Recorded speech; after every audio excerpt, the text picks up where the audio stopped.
The hour has let me out of the studios for once, so I've come down to one of my favourite places in Scotland, the Lake of Menteith. Now, the Lake Hotel stands right on the banks of the water, and it's surrounded by wonderful natural produce. So my task for today is to try to match some of my favourite wines with some of my favourite dishes and see if we can come up with some winning combinations.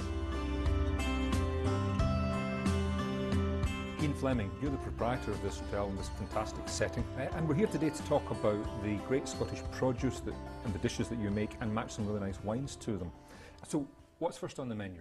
Today, to start off with, we have some very nice, very simple sea bass served on spinach with confit tomato and a little hollandaise on the side.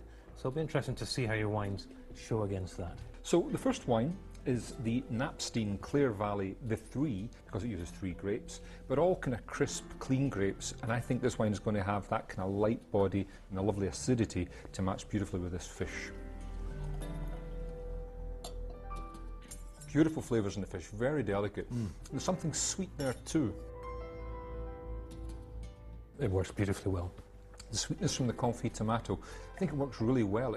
The acidity is there to just cut through and cleanse the palate. You've also served on the side here a hollandaise sauce, a really rich buttery sauce made with egg yolks. I think it'd be interesting to try a little piece of that with my second wine, because it's a Chardonnay which has been aged in oak barrels. It's the Erasures Wild Ferment Chardonnay. And I think this one, because it has that extra buttery texture and flavour, might work really well with this hollandaise sauce.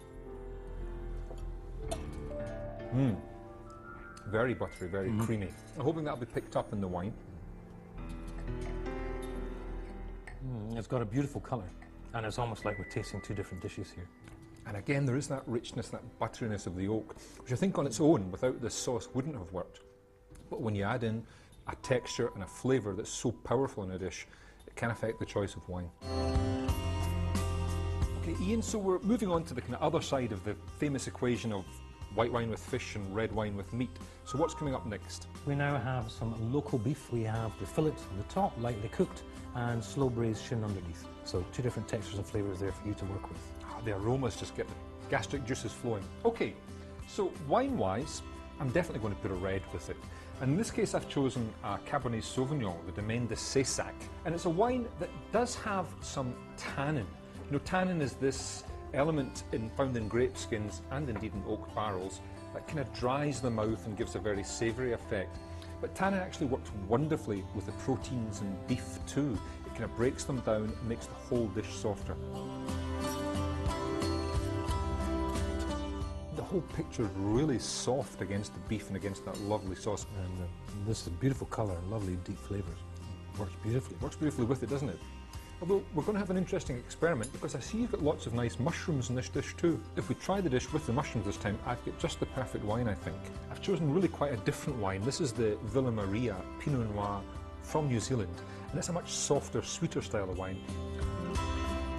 I think it works beautifully because you've got all the sweetness of the sauce and of the beef again, and a lovely kind of cherry, ripe, almost strawberry fruit in the wine. But there's that little undertow of earthiness which matches with the mushrooms. It works tremendously well with those mushrooms. Delicious soft wine, and great to see a red being shown from New Zealand, so it's a great choice. Fantastic. Well, 2 very different wines, but both work really nicely. Thank you for having us today. Food was great. I hope the wines did it justice. Pleasure, Tom. Cheers.